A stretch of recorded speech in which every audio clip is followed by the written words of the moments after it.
This is a clip from Basketball at the Bar Live. All right, Calvin, next up, let's talk about the Spurs here.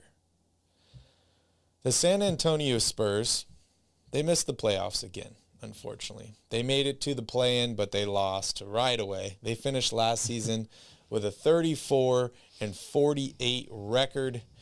Unfortunately, missing the playoffs for Greg Popovich. Let's take a look here at the starting lineup and the salary cap real quick before we let you know what our offseason needs are for the San Antonio Spurs. So according to ESPN, DeJounte Murray is starting at the 1. Joshua Primo is starting at the 2 with Lonnie Walker coming off the bench. Devin Vassell is starting at the 3. Keldon Johnson at the 4 and Jakob Poeltl at the 5. Let's take a look here at salary cap stuff. DeJounte Murray's got 2 years left on his deal. Same with Doug McDermott. Josh Richardson and Jakob Poeltl have 1 year left. Zach Collins has 2 years left. Lonnie Walker is expiring. He is a restricted free agent.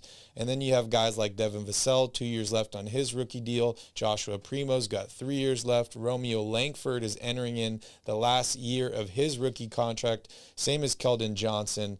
And then you just have a couple very young guys on like 1 year, 1.8, 1.7, 1.5 million dollar deals like Trey Jones and stuff like that. So Calvin, if you're the Spurs, what are your needs? What are you doing this offseason to help get this team back where it belongs? Well, the Spurs are an interesting team. I think this is one of the teams in the league that is going to rely more on their player development people than a lot of other teams in the NBA, because they've got a lot of nice young pieces that if they can improve and make a couple of steps, this team gets dramatically better, without really adding too many pieces. I'm talking about guys like Devin Vassell, Joshua Primo, even DeJounte Murray, who's coming off of an all-star season. If he takes another step, then, of course, that accelerates things so much. I'm really looking at the front court with this team. I want to be adding players, at the center and power forward position, trying to upgrade in those areas. Zach Collins is a guy that I think a lot of people are intrigued by, but has never really fulfilled the promise he had coming out of college. Part of that is definitely injuries, right? I mean, I think he played, I have it here, 66 and 77 games his first 2 years. He's played just 39 games in the last 3 years combined since then. Wow. So, and he hasn't exactly been super productive even when he's been on the floor. So there's a big question mark for me with him. San Antonio's picking in the 9th spot in this draft. All the mock drafts have San Antonio selecting what's his name? Duren out of Memphis. Where is he? I see A.J. Griffin on Tankathon. Jalen Duren. I think you're probably going to see a couple different things. That taking another wing wouldn't make a lot of sense to me if you're San Antonio, just because you've already got those positions pretty much filled. Of course, there's a question of, do you just take best available? There aren't a ton of really, really highly rated big men in this class outside of the top 3. But as I mentioned before, this is a team that I think can kind of play the long game a little bit because they're so young. Mm-hmm. And Duren fits that mold. He's only 18 years old. He's got one of the most NBA-ready bodies already for an 18-year-old, 6'11", 250 pounds. We saw him give Chet Holmgren a lot of problems when they played Gonzaga earlier this year. And he's a guy that, just like Joshua Primo last year, they drafted. He spent a lot of last season in the G League developing. They might take the same route here with a guy like Duren.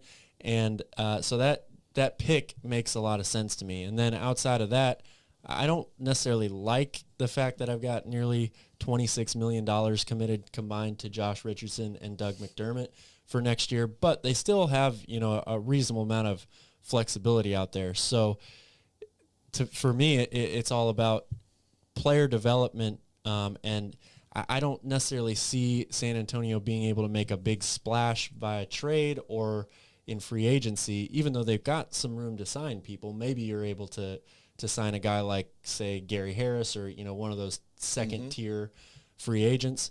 But I think you're you're comfortable maybe in the short term here with player development and the young pieces that you've got on this team currently. Yeah, I couldn't agree more with you, Calvin. I think this Spurs team, they're young. They draft exceptionally well, and they develop players exceptionally well. I think they just got to be patient. You got to look back and say, okay, we won, 5 rings? We were this good for this long. How did we get there? It was by drafting well, developing players, and keeping them together. And I think that's exactly what the Spurs need to do here. And I think Spurs fans are totally okay with being a little patient because they want to build the right way. They don't want to mortgage their future for a win-now team. I love DeJounte Murray a lot. I like Lonnie Walker. I think they need to re-sign him. I think Devin Vassell is playing exceptionally well for how young he is. And I like Keldon Johnson as well. Yeah. So for me, the main needs for this team is maybe another shooting guard and, like you said, a center. I totally agree with you at the draft. I like Jalen Duran. I also like Mark Williams out of Duke. I think he could play exceptionally well and be a great rim protector for them so they could play a little bit more aggressive defense on the perimeter. But yeah, I don't envision this team signing a big-name free agent in the offseason. I don't see them making any huge moves. I could see them moving up in the draft if they do have a guy that they really like. But I think this team's going to be patient. I think they're going to sit back. They're going to re-sign their young talent, and they're going to continue to draft and add young players to the roster. Yeah, I agree with you that it would be one of the ideal situations for San Antonio to move up in this draft. I just don't see it being a possibility, though, because first of all, there's an intense amount of competition already to move up. Yeah. The Knicks want to move up. The Pacers, we don't know what they're going to do, move up or down. Detroit is another team. Portland. And even Washington, they're rumored to want to move up as well. So there's already a lot of competition to try to do that. And if you look at this Spurs roster, outside of maybe future draft picks, what exactly are you offering to move up? Yeah. Like DeJounte Murray is their best trade piece by far, and I don't think they're going to give him up. Yeah. So I just question how easy it's going to be for them to do that, even though I think it would be, and that's the other thing, to draft what they really need, they probably need to go all the way to the top 3. Yep. And that seems like a very difficult thing to do. Yeah, I definitely see that. If you're a Spurs fan, if you're part of the Spurs organization, you got to preach patience. You just got to let Greg do his thing. Let management do their thing. They're great at developing young players, and the Spurs will be back in the playoffs in no time. And I expect them that once they do get back there, they will be there for a long time because, like you said earlier, they do things the right way. They don't like to rush it. They draft, they build. Great franchises take their time, and so I expect the Spurs to have maybe not a lackluster offseason, but a pretty slow. I see them kind of fitting in under the radar. Maybe they do compete for a playoff spot next season or a play-in spot again. They're always in the mix for, the back end there of the traditional 8-team playoff seed or the play-in tournament. I think they will be again next year. Yep, I agree. If you're a Spurs fan, make sure you hit that like button down below. Make sure you subscribe to the channel. Calvin and I will be covering the San Antonio Spurs and many other teams this offseason, so make sure you guys stay tuned for that. Also, if you have any comments, concerns, criticism, if you liked or disliked what we said about what the Spurs need to do this offseason, let us know down below in the chat. We would absolutely love to hear from you.